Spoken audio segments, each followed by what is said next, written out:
Hello students, good morning. कैसे हैं आप लोग? Feel better? पिछले कुछ दिनों से अपनी 2-3 दिनों से क्लासेस चल रही है। क्लासेस है सरफेस केमिस्ट्री पे। कुछ स्टूडेंट्स जो अभी ज्वाइन नहीं कर पाए, आई बटन पे क्लिक कीजिए और पिछली वाली क्लासेस को एंजॉय कीजिए। और आज की क्लास जो डायनेमिक क्लास है सरफेस केमिस्ट्री पे, उससे रिलेटेड मैं पॉइंट्स आप लोगों के साथ डिस्कस कर रहा हूँ। एब्जॉर्प्शन को कंप्लीट करने के बाद 43 को स्किप किया हमने, क्योंकि एनसीईआरटी गाइडलाइन के अकॉर्डिंग उसको रिमूव किया गया है 30% सिलेबस में। मैं नेक्स्ट हेडिंग लेके आया था आपके लिए कोलोइड। कोलोइड का इंट्रो मेरा हो गया था आप लोगों के साथ कि कोलोइड क्या होते हैं, उनको सस्पेंशन और ट्रू सॉल्यूशन से कंपैरिजन के बाद नेक्स्ट पॉइंट मैं लेके चल रहा हूं आपके पास। कोलोइड की डेफिनेशन हो गई थी अपनी, फिर आपको मैं रिवाइज करवा देता हूं। Colloidal solution is the heterogeneous mixture their size of particle is lies between 1 to 1000 nanometer and that is contain two phases, dispersed phase and dispersion medium. phase as a solute और medium as a solvent behave करता है। उसका first question मैं लेके आ रहा हूं आप लोगों के साथ। क्लासिफिकेशन, जैसे हम सॉल्यूशन को क्लासिफाइड करते हैं डिफरेंट बेसिस पे, वैसे ही हम कोलोइड को भी डिफरेंशिएट करेंगे डिफरेंट बेसिस पे। उसका फर्स्ट बेस हमारे पास है according to physical state. Physical state के अकॉर्डिंग सॉल्यूशन की टोटल, यहां पे हमें पता है कि सॉल्यूशन के अकॉर्डिंग टोटल 9 ग्रुप बनते हैं, लेकिन इसमें ये जो लास्ट वाला ग्रुप है गैस एंड गैस, वो यहां पॉसिबल नहीं होगा, क्योंकि गैस एंड गैस किसी भी टाइप की दो गैसेज होती हैं वो हमेशा मिक्स होकर क्या बनाती हैं, होमोजीनियस मिक्सर बनाती हैं। तो ये होमोजीनियस मिक्सर बन रहा है, इसलिए कभी भी ये कंडीशन नहीं आएगी इसमें। बट बाकी जो 8 सिस्टम आप देख पा रहे हो वो क्या है, फिजिकल स्टेट के अकॉर्डिंग है। उस फिजिकल स्टेट के अकॉर्डिंग डीपी की फिजिकल स्टेट कांस्टेंट है, लेकिन डीएम डिस्पर्जन मीडियम है वो वेरी करवा रहे हैं। तो इस हिसाब से टोटल 8 सिस्टम बनेंगे, 3 सॉलिड के लिए, 3 लिक्विड के लिए और 2 गैसेज के लिए। इसमें इनका जो कॉमन नेम है, एक solid disperse in solid, solid in solid known as solid sol. ये कॉमन नेम आपको याद रखने, क्योंकि बोर्ड एग्जाम में जनरली इनका मीनिंग पूछा जाता है। What do you mean by the sol, what do you mean by the gel, what do you mean by the foam, इस टाइप से। तो एक कॉमन नेमिंग भी आपको इसमें साथ साथ करनी है। Solid plus solid is known as solid sol. A solid in liquid is known as sol. Important point है सोल।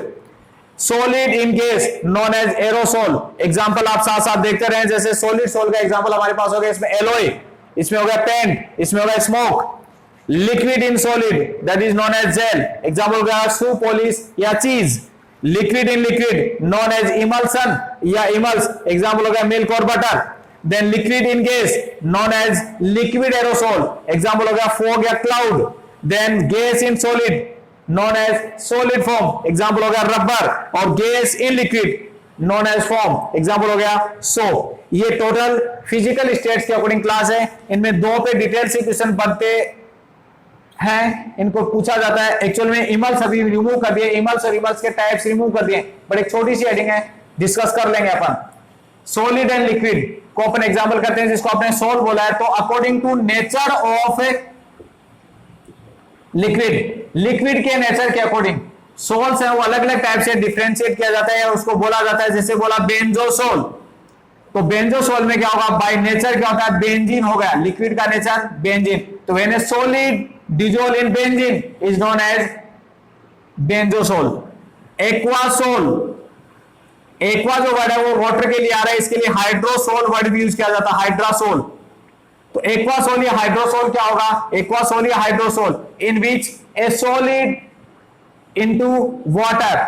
जब लिक्विड का नेचर या डिस्पर्सन मीडियम वाटर होगा तो वो सोल क्या कहलाएगा, एक्वासोल या हाइड्रोसोल। और सिमिलरली हमारे पास होता है एल्कोसोल। तो एल्कोसोल में क्या होगा, एल्कोहल नाम से पता चल रहा है, जब एक पर्टिकुलर सॉलिड किसमें डिसॉल्व होता है, एल्कोहल में डिसॉल्व होता है, वो एल्कोसोल का एग्जांपल हो जाता है स्टूडेंट्स। सिमिलरली आपसे एरोसोल पूछा जाए तो एरोसोल में क्या होगा, कोई भी सॉलिड जब किसी गैस के अंदर डिसॉल्व होता है एज ए हेटेरोजेनियस मिक्सचर, तो वो क्या होता है, एरोसोल हो जाता है। और ये तीनों आप समझ रहे हो। ऐसे इमल्स के लिए पूछा जाता है, इमल्सन क्या होते हैं या इमल्स क्या होते हैं। तो it is the heterogeneous mixture of 2 liquids. आप कभी भी इसमें डायरेक्ट, हालांकि पूछा नहीं जाएगा, इस साल तो नहीं पूछा जाएगा, लेकिन जैसे जनरली पूछा जाता है तो L+L नहीं लिखना आपको, ना इनमें कभी S+L लिखना है। इनको प्रॉपरली डिफाइन करना है आपको, डायरेक्ट प्लस लगाने से नहीं होगा। तो जैसे मैं प्रॉपरली सोल को कैसे डिफाइन करूं, तो when a solid dissolve in liquid, या it is the type of colloid in which solid as DP and liquid as DM. ऐसे करना आपको। आपसे पूछा जाए what do you mean by the benzosol, तो benzosol is the type of sol in which benzene as a liquid या benzene as a DM. Aquasol it is a type of sol in which water as the DM, ऐसे आपको लिखना है, इसमें plus लगा के direct in short आपको use नहीं करना है, टेबुलर फॉर्म में नहीं लिखना है, इनको पूरा लैंग्वेज की फॉर्म में शो करना है। अब लिक्विड मेमल्स की बात करें तो L प्लस एल लिखना गलत होगा, क्योंकि L प्लस एल क्या है, ट्रू सॉल्यूशन भी हो सकता है। तो इसमें ट्रू सॉल्यूशन के लिए क्या था, L प्लस एल का क्या बनना, होमोजीनियस मिक्सचर बना तो क्या हो जाता है, ट्रू सॉल्यूशन हो जाता है। बट इसके लिए कंडीशन क्या है, हेट्रोजीनियस है, तो दो लिक्विड्स का हेट्रोजीनियस कंपोजिशन क्या कहलाएगा, दो लिक्विड का हेट्रोजीनियस कंपोजिशन क्या कहलाएगा, इमल्स कहलाएगा। तो when the two liquids are form a heterogeneous mixture is known as emulsion या इमल्स। तो या फिर दूसरे तरीके से लिखें, it is the type of colloid in which both, type of colloid in which both DP and DM are liquid, DP और डीएम दोनों के दोनों क्या होते हैं, लिक्विड्स होते हैं, वो क्या है, इमल्स या इमल्सन होता है। मिल्क और ये एक्चुअल में इमल्सन क्या होते हैं, दो टाइप के होते हैं इमल्सन, एक होता है OW और एक होता है WO। इसको पढ़ पा रहे हो आप, oil in water and water in oil. Oil in water का मीनिंग क्या होगा यहां पे, ऑयल इन वाटर, और वाटर इन ऑयल। ऑयल किसकी फॉर्म में है, डीपी की फॉर्म में है, और वाटर क्या है, डीएम। यानी ऑयल जब क्या होता है, लिमिटेड अमाउंट में होता है, कम अमाउंट में होता है, और वाटर क्या होता है, एक्सेस में होता है, वो क्या है, ऑयल वाटर इमल्स हो गया। और वाटर ऑयल में क्या होगा, वाटर क्या होगा, डीपी की फॉर्म में होगा, और ऑयल क्या होता है, डीएम की फॉर्म में होता है, एक्सेस होता है। हालांकि इस साल एनसीईआरटी ने इसको स्किप किया है, बट एक छोटी सी हेडिंग थी, इसलिए मैंने सोचा चलते चलते इस टेबल के साथ डिस्कस कर लेते हैं। टेबल इंपॉर्टेंट है, इससे रिलेटेड कोई भी मीनिंग आपको पूछा जा सकता है। ठीक है स्टूडेंट्स, ये पहली क्लास होगी अपनी फिजिकल स्टेट्स के अकॉर्डिंग। आप इसको कंपेयर भी कर सकते हो सॉल्यूशन वाले से, ठीक है, लेकिन उसमें कॉमन नेम और एग्जांपल्स नहीं किए थे, हमने केवल लिखा था लिक्विड सॉल्यूशन, गैसेस सॉल्यूशन और solid solution. Students, physical state के बाद सेकंड क्लास हमारे पास है according to interaction between DP and DM. Disperse phase और डीएम के बीच में जो इंटरेक्शन हो रही है, उस इंटरेक्शन के अकॉर्डिंग हम कोलॉइड को दो टाइप से कैटेगराइज करते हैं। फर्स्ट इज लायोफिलिक कोलॉइड और सेकंड इज लायोफोबिक कोलॉइड। यहां जो ये वर्ड आ रहा है लायो, इसका मीनिंग हो गया लिक्विड, ठीक है। फिलिक वर्ड का मीनिंग होता है टू लव या to attract, okay. And then second word इसमें फोबिक का मीनिंग होता है टू हेट या टू रिपेल। नेमिंग से आप शायद इनके पॉइंट समझ गए होंगे। कई बार क्या होता है कि ये जो लायोफिलिक वर्ड है वो रिपेल किया जा रहा है किससे, हाइड्रो से, इसकी सब्स्टिट्यूट किया जा रहा है हाइड्रोफिलिक, और यहां पे भी अपन ने वर्ड यूज किया हाइड्रोफोबिक। तो फोबिक और फिलिक तो वही कॉमन हो गया, रिपेल और अट्रैक्टिव को बता रहा है। यहां लायो लिक्विड के लिए आ रहा है पर्टिकुलर, लेकिन जब ये वर्ड आ रहा है क्या, हाइड्रो वर्ड इसकी जगह यूज किया जा रहा है, तो हाइड्रो अभी बताया मैंने आपको, हाइड्रो या एक्वा किसके लिए यूज किया जाता है, वाटर के लिए यूज किया जाता है। तो ये जनरली क्या पढ़ा जाएगा, इसके लिए पहला पॉइंट क्या होगा, लिक्विड लविंग हो गए ये तो, और ये क्या हो गए, लविंग या अट्रैक्टिव हो गए, लिक्विड अट्रैक्टिव कोलॉइड है, और ये क्या है, लिक्विड रिपेल्ड कोलॉइड्स है। लिक्विड अट्रैक्टिव और लिक्विड रिपेल, और हाइड्रो वर्ड आ रहा है तो वाटर यूज कर सकते हैं अपन लिक्विड की जगह। रिपेल का मीनिंग समझ लो, means there is a repulse, there is a strong attractive force between disperse phase and dispersion medium particle. DP और डीएम पार्टिकल्स के बीच में क्या होगा, स्ट्रॉन्ग इंटरेक्शन होगी। स्ट्रॉन्ग इंटरेक्शन होने से जब भी हम डीपी और डीएम को मिक्स करके कोलॉइड की फॉर्म में इनको रखना चाहेंगे तो वो क्या होते हैं, दे आर इजीली फॉर्म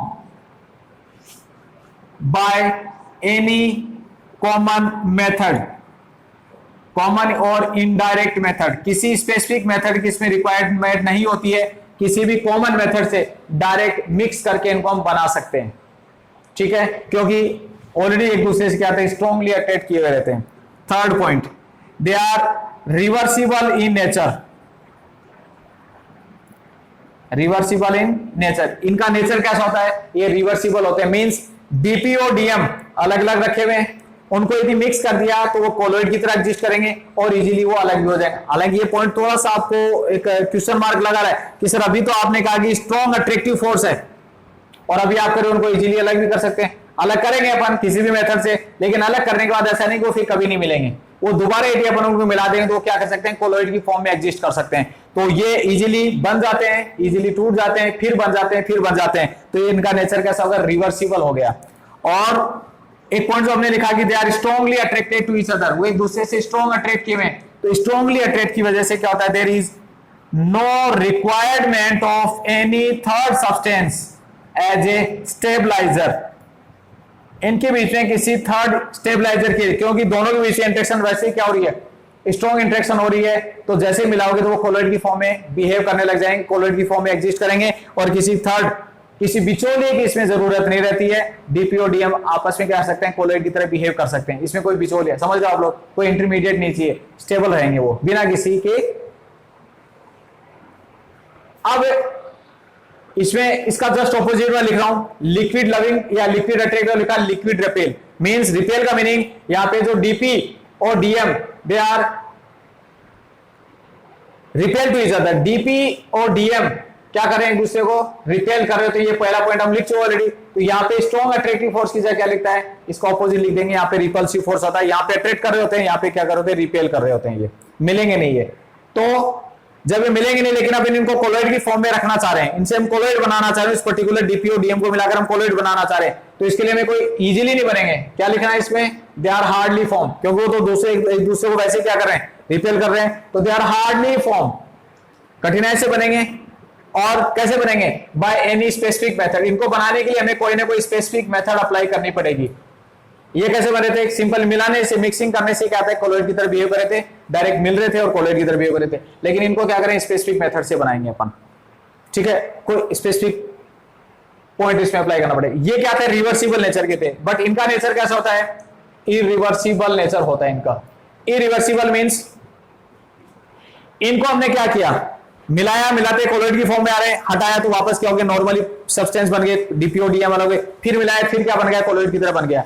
लेकिन यहां पार्टिकल्स क्या होते हैं, इरिवर्सिबल। मतलब या तो वो मिले कैसे, हार्डली मिले, दोनों को बड़ी कठिनाई से हम पास पास लेके आए उनको कोलोइड की फॉर्म में, तुम उनको क्या कहते हैं ना, मनाए उनको, यार तुम दोनों रहो यार साथ, तुम दोनों रहो साथ, वो रह रहे हैं साथ। लेकिन साथ रहने के लिए उसमें कंडीशन थी, एक बिचौलिया उसमें चाहिए होता है, there is required any third substance that is known as stabiliser. इसमें एक तीसरा बिचौलिया आएगा डीपीओ डीएम के अलावा, और उस थर्ड कंपोनेंट को हम क्या बोलते हैं, स्टेबलाइजर बोलते हैं। तो स्टेबलाइजर की फॉर्म में वो एक साथ रहेंगे, किस फॉर्म में रहेंगे, कोलोइड की फॉर्म में रहेंगे। लेकिन जैसे ही कोई ऐसी कंडीशन टेम्परेचर की या प्रेशर की या अदर कोई एक्सटर्नल चेंजेस हमने कर दिए, तो डीपीओ डीएम क्या होते हैं, इजीली अलग हो जाएंगे। उसके बाद यदि हम उसको दोबारा मिलाना चाहते हैं, उसके बाद तुम कितने ही बिचौलिए ले आना, कितना ही स्टेबलाइजर डाल देना, वो डीपीओ डीएम दोबारा फिर क्या नहीं करेंगे, कोलोइड की फॉर्म में बिहेव नहीं करेंगे। वो एक बार क्या बन सकते हैं, कोलोइड बन सकते हैं। उसके बाद यदि एक बार उनकी बॉन्डिंग टूट गई, किसी भी रीजन से टूट गई हो, चाहे टेम्परेचर हो या प्रेशर हो या कोई आदमी एनी अदर कोई एक्सटर्नल फैक्टर हो, उसके बाद वो कभी भी कोलोइड की फॉर्म में बिहेव नहीं करेंगे। ये जो सब्सटेंस थे वो बार बार मिल रहे थे, फिर हट रहे थे, फिर मिल रहे थे, फिर हट रहे थे, बार बार कोलोइड की फॉर्म में आ रहे थे, बार बार अलग हो रहे थे, कोई स्टेबलाइजर के बिना मिल रहे थे। ये क्या होते हैं, एक ही बार मिलते हैं, कोलोइड की फॉर्म में आएंगे, और वो एक बार मिलाने के लिए भी, एक बार भी कोलोइड बनाने के लिए एक स्पेसिफिक मेथड चाहिए। उस स्पेसिफिक मेथड में करना क्या होता है यार, एक स्टेबलाइजर ही तो डालना होता है, उनके बीच में एक बिचौलिया तो डालना होता है, जो दोनों के बीच में क्या कर सकते हैं, रिपल्सिव फोर्स को मिनिमाइज करते हुए उनके बीच में अट्रैक्टिव फोर्स बना सके। तो ये स्टेबलाइजर क्या करता है, रिपल्सिव फोर्स को मिनिमाइज करता है और अट्रैक्टिव फोर्स को बनाकर उनको कोलोइड की फॉर्म में रखता है। और यदि ये स्टेबलाइजर ना होता तो ये कोलोइड की फॉर्म में नहीं होंगे। और एक बार बॉन्डिंग के बाद यदि उनकी बॉन्डिंग तोड़ दी जाए तो वो फिर क्या होते हैं, कॉमन सब्सटेंस की तरह बिहेव करने लग जाते हैं स्टूडेंट्स। ये सेकंड क्लास होगी, इंपॉर्टेंट क्लास है, हाइड्रो लियो के वर्ड में भी आप इसको याद कर सकते। तीसरी जो क्लास अपनी फिजिकल स्टेट और इंटरेक्शन के बाद तीसरी अपनी according to size of particles. Size of particles के अकॉर्डिंग कोलोइड्स को हम तीन टाइप से कैटेगराइज करते हैं, मल्टीमोलिकुलर कोलोइड, मैक्रोमोलिकुलर कोलोइड और एसोसिएटेड कोलोइड। मल्टी वर्ड का मीनिंग होता है मेनी, बहुत सारे पार्टिकल्स। ये मल्टीमोलिकुलर कोलोइड्स क्या हैं, the actual size of the particles. Particles जो डीपी की फॉर्म में है उनकी एक्चुअल साइज क्या है, लेस देन 1 नैनोमीटर। उनकी एक्चुअल साइज 1 नैनोमीटर से कम है। 1 नैनोमीटर से कम वाले जो पार्टिकल्स होते हैं वो किस कैटेगरी में आते हैं, ट्रू सॉल्यूशन की कैटेगरी में आते हैं। But such type of many particles, यदि वो 1 नैनोमीटर में रहते तब तो, यदि वो 1 नैनोमीटर में ही रहते तब तो वो ट्रू सॉल्यूशन हो जाता। But such type of many small particles are combined to each other and form aggregates. वो एक दूसरे से कंबाइन होकर एग्रीगेट्स बना लेते हैं, या आप यूज कर सकते हो combine to each other acquire colloidal range. Acquire colloidal range को वो क्या कर सकते हैं, ऑक्यूपाई कर लेते हैं। छोटे छोटे पार्टिकल जिनकी साइज 1 नैनोमीटर से कम थी, वो यदि उसी फॉर्म में एग्जिस्ट करते तब तो वो ट्रू सॉल्यूशन हो जाता, लेकिन ऐसे छोटे छोटे 1 नैनोमीटर वाले पार्टिकल्स आपस में जुड़ जाते हैं और जुड़ कर क्या करते हैं, कोलोइडल रेंज को एक्वायर कर लेते हैं। जैसे मैं एक कॉमन एग्जांपल आपसे बताना चाहूं, जैसे सल्फर सोल होता है, मेटल सोल होता है, वो इसके एग्जाम, क्योंकि मेटल आयन या सल्फर पार्टिकल्स की साइज 1 नैनोमीटर से कम होती है उन्हें एटम की साइज, लेकिन वो पार्टिकल्स जब आपस में कंबाइन होकर 1 से 1000 नैनोमीटर के बीच में रहते हैं तो वो कोलोइडल रेंज को एक्वायर कर लेते हैं। तब उस कंडीशन को क्या बोला जाता है, मल्टी मोलिकुलर कोलोइडल। ये पार्टिकल्स क्या थे, अभी ट्रू सॉल्यूशन की तरह हैं, क्योंकि इनकी साइज क्या है, 1 नैनोमीटर से कम है, ये बोला मैंने, ठीक है, 1 नैनोमीटर से कम है। अब यही पार्टिकल्स क्या हो जाए, आपस में एग्रीगेट बना लेते हैं। ये जैसे 3 4 5 पार्टिकल मिल गया आपस में, ये फिर 3 4 5 पार्टिकल मिल गया आपस में, ये फिर 3 4 5 6 पार्टिकल मिल गया आपस में।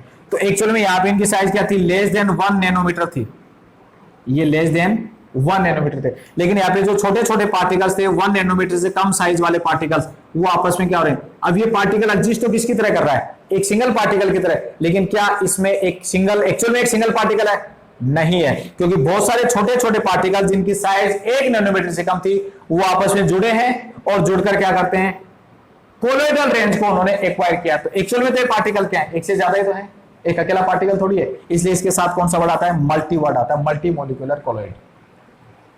समझ गए ना, समझे। फिर इसको थोड़ा बेक करके, रिवर्स करके थोड़ा फिर सुनेगा मैंने क्या बोला है, एक्चुअल साइज 1 नैनोमीटर से कम, ऐसे तो ट्रू सॉल्यूशन है ये। लेकिन वो पार्टिकल्स आपस में क्या हो गए, कंबाइन हो गए, और कंबाइन होकर क्या बना गए, ये कोलोइडल रेंज पार्टिकल बना गए। तो ये जो एक पार्टिकल जो मैंने बड़ा बनाया, इसमें एक अकेला पार्टिकल नहीं, कई पार्टिकल्स आपस में जुड़े हुए हैं, तो ये क्या हो गया, कोलोइडल रेंज में आ गया। देन नेक्स्ट हमारे पास macro molecular colloid. Macro word जो आ रहा है बेटा, वो आ रहा है किसके लिए, जनरली हम आगे केमिस्ट्री में पढ़ेंगे, वर्ड पढ़ते हैं पॉलीमर, और पॉलीमर के लिए एक वर्ड यूज किया जाता है मैक्रो मॉलिक्यूल। तो पॉलीमर और मैक्रो मॉलिक्यूल हमारे केमिस्ट्री में अपन आगे पढ़ेंगे, डेली लाइफ केमिस्ट्री वाले पॉलीमर नाम से हेडिंग आएगी वहां पे। तो ये मैक्रो मॉलिक्यूलर या पॉलीमर होते क्या है, तो एक्चुअली में पॉली वर्ड का मीनिंग मैं आपको बताऊं तो पॉली का मीनिंग होता है मेनी, और पॉली वर्ड का मीनिंग हो गया मेनी। मिरोज जो वर्ड है उसका मीनिंग होता है यूनिट्स, यानी बहुत सारी यूनिट्स आपस में जब कंबाइन रहती हैं वो पॉलीमर्स होते हैं। और इसमें जो कंबाइंड यूनिट्स है उनको हम क्या बोलते हैं, मोनोमर्स बोलते हैं।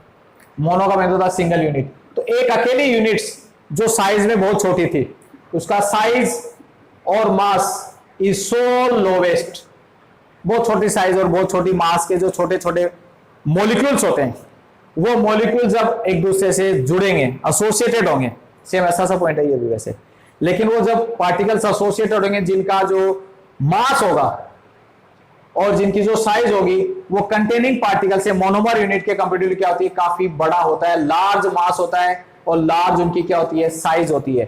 तो जब छोटे छोटे मॉलिक्यूल्स जिनको हम मोनोमर्स बोल रहे हैं वो आपस में कंबाइन होकर क्या बनाते हैं, लार्ज मॉलिक्यूल बनाते हैं, जिस लार्ज मॉलिक्यूल का मास और साइज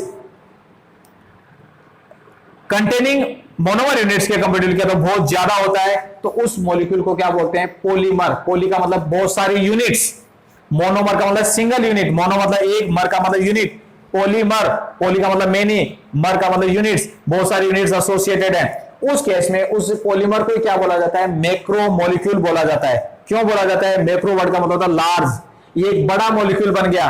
किस बिहाफ पे ये बड़ा मॉलिक्यूल बन गया, ये बन गया इस मोनोमर के कंपैरेटिवली इसका मास और साइज बहुत ज्यादा हो गया, इसलिए इसको क्या बोला जा रहा है, मैक्रो मॉलिक्यूल बोला जा रहा है। तो हमारे डेली लाइफ में बहुत सारे सिंथेटिक पॉलीमर्स भी हैं, जैसे प्लास्टिक एक सिंथेटिक पॉलीमर है।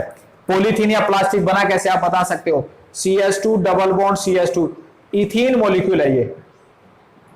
क्या इथीन के एक मॉलिक्यूल को अपन नेक डाई से देख पाते हैं, नहीं देख पाएंगे, लेकिन हाईयर प्रेशर और टेम्परेचर पे जब लाखों करोड़ों बहुत सारी संख्या में इथीन मॉलिक्यूल एक दूसरे से कंबाइन होते हैं तो क्या बनता है, CH2 सिंगल बॉन्ड CH2, ये बॉन्ड टूटा, यहाँ पे डबल बॉन्ड, अनसेचुरेशन से ये सेचुरेटेड हो रहा है, इसके आगे फिर एक मॉलिक्यूल जुड़ जाएगा, फिर उसके आगे एक मॉलिक्यूल जुड़ जाएगा। तो ऐसे करते करते बहुत सारे पार्टिकल्स एंड इनफाइनाइट फॉर्म में लाखों करोड़ों इथाइन मॉलिक्यूल्स, इथीन मॉलिक्यूल्स आपस में क्या होते हैं, कंबाइन होते हुए चले गए और इन्होंने क्या बनाया, बहुत सारी एथीन, पॉली प्लस इथीन, बहुत सारी एथीन जब आपस में कंबाइंड होगी तो इसको क्या बोला जाता है, पॉलीथीन बोला जाता है, समझे। तो इस इथीन के कंपेटिटिव जो हमें नेक्ड आई से नहीं दिख रहा है, लेकिन उसके एसोसिएशन से, उसके जुड़ने से जो पॉलीथीन बना, उसका मास और साइज क्या होता है, बहुत बड़ा होता है। इसलिए इन पॉलीमर्स एक्चुअली में वैसे यूनिट्स के अकॉर्डिंग ये मोनोमर है और ये बहुत सारी यूनिट जुड़ गई, इसलिए इसको क्या बोला, पॉलीमर बोला। मास के अकॉर्डिंग ये बहुत छोटा और साइज के अकॉर्डिंग बहुत छोटा मॉलिक्यूल है, लेकिन इससे मिलने से जो मॉलिक्यूल बनेगा वो मास और साइज के रेस्पेक्ट में बहुत बड़ा होता है, इसलिए इनके लिए कौन सा वर्ड यूज किया जाता है, मैक्रो मॉलिक्यूल वर्ड यूज किया जाता है। तो जितने भी सिंथेटिक और जितने भी नेचुरल पॉलीमर या मैक्रो मॉलिक्यूल होते हैं, जैसे हमारी बॉडी में जो प्रोटीन है, प्रोटीन भी एक मैक्रो मॉलिक्यूल है जो किससे बना है, एमिनो एसिड से बना है। जैसे मैंने पॉलीथीन एग्जांपल दिया आपको, पॉलीथीन इथीन से बना है, वैसे हमारी बॉडी में जो प्रोटीन है वो किससे बना है, एमिनो एसिड से बना है। हमारी बॉडी का जो स्टार्च है, सेलुलोज जो हम पढ़ते हैं प्लांट्स के अंदर, वो किससे बना है, मोनोसेकेराइड से बना होता है। तो मोनोसेकेराइड के कंपैरेटिवली जो पॉलीसेकेराइड बने हैं, या एमिनो एसिड के कंपैरेटिवली जो प्रोटीन बना है, या इथीन के कंपैरेटिवली जो पॉलीथीन बना है, उसका मास साइज बहुत बड़ा होता है, इसलिए उन सभी मॉलिक्यूल्स को क्या बोला जाता है, मैक्रो मॉलिक्यूल बोला जाता है। और ये मैक्रो मॉलिक्यूल ही क्या कहलाते हैं, मैक्रोमोलिक्यूलर कोलॉइड कहलाते हैं, सॉरी मैक्रोमोलिक्यूलर कोलॉइड, ये मैक्रोमोलिक्यूलर कोलॉइड हो गया अपने पास, ठीक है। यानी जितने भी सिंथेटिक और नेचुरल मैक्रोमोलिक्यूल्स हैं वो सबके सब किसके एग्जांपल है, मैक्रोमोलिक्यूलर कोलॉइड के एग्जांपल है। मैक्रोमोलिक्यूल का मीनिंग समझ में आया, समझ में आया होगा, नहीं आया तो थोड़ा रिवर्स कीजिएगा, हो सकता है मैं थोड़ा स्पीड से बोल गया, लेकिन मुझे पता आपकी ब्रेन एफिशिएंसी और मेरी ब्रेन एफिशिएंसी एक दूसरे से सेट है, तो मैं समझ पा रहा हूं कि आप इस चीजों को बहुत अच्छे से समझ पा रहे हैं। ये मेरा वहम तो नहीं है, विश्वास है ना कि आप लोग समझ रहे हो, तो प्लीज मेरे विश्वास को विश्वास ही रखना, वहम को तोड़ देना कि ये मेरा वहम है, ये मत रखना, विश्वास रखना। अब साइज के अकॉर्डिंग जो थर्ड क्लास हमारी एसोसिएटेड कोलॉइड या मिसेल, अच्छा पॉइंट है, ये भी शॉर्ट नोट आ सकता है, इस पे जनरली आया भी है मिसेल की फॉर्म में। या associated colloid is the substance behave as common electrolyte at normal concentration या lower concentration। जो अपनी कॉमन या लोअर कंसंट्रेशन पे क्या करते हैं, इलेक्ट्रोलाइट की तरह बिहेव करते हैं, वो एसोसिएटेड कोलॉइड है, but they behave as colloid at higher concentration. जो अपनी हायर कंसंट्रेशन पे कोलॉइड की तरह बिहेव करते हैं वो क्या कहलाते हैं, एसोसिएटेड कोलॉइड कहलाते हैं या मिसेल कहलाते हैं। डेफिनेशन समझे, जो नॉर्मल कंसंट्रेशन पे इलेक्ट्रोलाइट है, इलेक्ट्रोलाइट जैसे इसमें एग्जांपल हमारे पास है सोप मॉलिक्यूल का, और सोप एक्चुअल में क्या होते हैं, sodium salt of carboxylic acid या potassium salt of carboxylic acid. ये सोप आपने 10th 11th में पढ़ा है। तो ये एक सोडियम सोल्ट है, इलेक्ट्रोलाइट कैसे बना, RCOONA। जैसे इसको नॉर्मल कंसंट्रेशन होगी तो ये डिकम्पोज हो जाएगा कार्बोक्सिलेट आयन और सोडियम आयन में। ये तो पहली लाइन होगी, behave as common electrolyte at normal concentration. ये तो फर्स्ट पॉइंट हो गया। सेकंड पॉइंट क्या बोला हमने, at higher concentration it behave as colloid. कैसे, सोप का हम यूज कहां करते हैं, जनरली जो डर्ट सरफेस होती है, डर्ट गंदी सतह होती है, उस गंदी सतह से डर्ट को रिमूव करने के लिए हम सोप का यूज करते हैं। सोप मॉलिक्यूल में आप दोनों पार्ट देख रहे हो, दो पार्ट कौन से, ये इसका कौन सा पार्ट है, हाइड्रोकार्बनिक एंड है, और हाइड्रोकार्बनिक जो एंड होता है वो क्या होता है, बाय नेचर नॉन पोलर होता है। नॉन पोलर जो पार्ट होते हैं वो कैसे होते हैं, बाय नेचर हाइड्रोफोबिक होता है। फोबिक वर्ड में बता चुका, वाटर रिपेल पार्ट है इसका। ये जो पार्ट है वाटर सोप का, ये जो एंड होता है वो क्या है, पोलर एंड होता है, और जो पोलर पार्ट होता है वो क्या होता है, हाइड्रोफिलिक होता है। ठीक है, सोप की मैकेनिज्म भी आ जाएगी यहां पे कि सोप है वो कैसे वर्क करता है, वो पॉइंट भी यहां पे आप समझ पा रहे हो।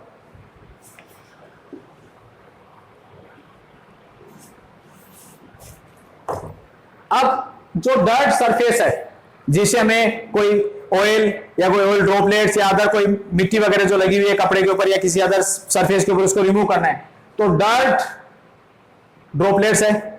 डर्ट बाय नेचर क्या होता है, हाइड्रोकार्बन होता है। Hydrocarbon means non polar nature का होता है। अपन इसको वाटर से रिमूव करना चाह रहे हैं इस डर्ट को, तो क्या इस वाटर में और डर्ट में कोई इंटरेक्शन होगा, नहीं होगा, क्योंकि वाटर बाय नेचर क्या था, पोलर, और जो डर्ट है वो बाय नेचर क्या है, नॉन पोलर है। कोई इंटरेक्शन नहीं होगी तो डिजोल्व नहीं होगी, डिजोल्व नहीं होगी तो रिमूव नहीं होगी। यानी सिंपली वाटर से यदि अपन इस डर्ट को, ऑयल ड्रॉपलेट को रिमूव करना चाहें तो नहीं होता है। क्यों नहीं होगा इसका रीजन समझ रहा है? केमिस्ट्री पढ़ी हमने, लाइक डिजोल लाइक, दोनों की प्रॉपर्टीज डिफरेंट है तो दोनों एक दूसरे को डिजोल नहीं कर पाए। क्लियर है? अब हमने इस पे क्या किया, सोप अप्लाई किया वाटर के साथ। हमने इसमें जैसे ही सोप अप्लाई किया तो सोप वाटर अप्लाई के साथ इसमें सोप अप्लाई करेगा तो सोप मॉलिक्यूल क्या करेगा, it is surround the dirt molecule, ये डर्ट मॉलिक्यूल को सराउंड कर लेगा। कौन है? ये सोप मॉलिक्यूल। इन सच ए वे, कैसे? उसका जो हाइड्रोफोबिक पार्ट था, हाइड्रोकार्बन वाला जो पार्ट था वो किधर रहा, वो डर्ट के अंदर फंस गया। RCOONA, वो डर्ट के अंदर क्यों फंस रहा है? ये बात समझ रहे हो आप? वो डर्ट के अंदर क्यों फंस रहा है? क्योंकि R का मतलब क्या है, नॉन पोलर है, और डर्ट कैसा, नॉन पोलर। तो नॉन पोलर में क्या होगी बेटा, बॉन्डिंग हो जाती है। समझ लो इस तरीके से, ये चारों तरफ से इसको घेर लेगा, घेर लिया। अब सोप है, वो डर्ट से बॉन्ड हो गया। कैसे बॉन्डेड हुआ, कैसे बाइंड हुआ? क्योंकि सोप के पास दोनों हाइड्रोफोबिक पार्ट भी था, हाइड्रोफिलिक पार्ट भी था। तो सोप का जो हाइड्रोफोबिक पार्ट था, नॉन पोलर पार्ट था, वो नॉन पोलर के साथ अट्रैक्ट हो गया। अब अपन इसमें वाटर अप्लाई करेंगे, और वाटर बाय नेचर कैसा था, पोलर था, तो इसके पोलर एंड के साथ ये वाटर क्या होता है, बॉन्डिंग करेगा कि नहीं करेगा? इस केस में सोप पहले क्या था, इलेक्ट्रोलाइट की तरह बिहेव कर रहा था नॉर्मली, तो केटाइन और एनायन डिकम्पोज हो रहा था, कार्बोक्सिलेट और सोडियम आयन दे रहा था। लेकिन जैसे ही हमने सोप को डर्ट मॉलिक्यूल में प्राप्त किया, इसने डर्ट को क्या किया, सराउंड किया, और उसके कई पार्टिकल्स क्या होंगे, इस डर्ट को क्या करते हैं, सराउंड कर लेंगे। क्योंकि सोप के पास एक कैपेबिलिटी है कि वो वाटर के साथ भी बॉन्डिंग कर सकता है, और नॉन पोलर पार्ट के, वाटर यानी पोलर के साथ भी बॉन्डिंग कर सकता है, और डर्ट यानी नॉन पोलर के साथ भी बॉन्डिंग कर सकता है। तो नॉन पोलर पार्ट से इसने बॉन्डिंग कर ली। अब जो वाटर पहले विदाउट सोप डर्ट को अपने अंदर डिजोल्व नहीं कर पा रहा था, अब वो वाटर क्या करेगा, with the help of soap इस डर्ट को अपने अंदर रिमूव करेगा। क्योंकि वाटर डायरेक्टली डर्ट के साथ बॉन्डिंग नहीं हो पाया था, बाइंड नहीं हो पाया था, लेकिन अब वो वाटर है वो इस आयनिक पार्ट नॉन पोलर एंड के पोलर एंड के साथ बाइंड हो गया। हाइड्रोफिलिक पार्ट बताया मैंने अभी आपको, इसके साथ बॉन्ड होगा। अब वाटर क्या होगा, जब रिमूव होगा तो अपने साथ इस पूरे सोप मॉलिक्यूल को लेके जाएगा, और इसके साथ ये पूरा डर्ट पार्ट्स में, पार्टिकल्स में डिकम्पोज होकर क्या होता है, वन बाय वन यहां से क्या होता है, रिमूव हो जाता है। That is the mechanism of soap. Soap कैसे वर्क करता है वो हो गया। और इस केस में सोप क्या कहलाता है, एसोसिएटेड कोलेट, जो कि सोप एक्चुअल में क्या था, sodium salt of carboxylic acid, एक कॉमन इलेक्ट्रोलाइट था, लेकिन जब उसको डर्ट पे वाटर के साथ अप्लाई किया हमने तो वो क्या बनता है, एसोसिएटेड कोलेट का एग्जांपल बन जाता है। एक बहुत शानदार रीडिंग है ये, मिसेल पे कमेंट या शॉर्ट नोट की फॉर्म में आपको मिल सकता है। स्टूडेंट्स, ये अपनी आज की क्लास थी, क्लासिफिकेशन और कोलॉइड, और इसमें डेफिनेट आपको क्वेश्चन मिला है, पहले भी मिला है और अभी मिलेगा। हो सकता है वो सोल या इमल्स मिले, हो सकता है कि वो मिसेल मिले। ओके स्टूडेंट्स, गुड लक, बने रहिए मेरे साथ।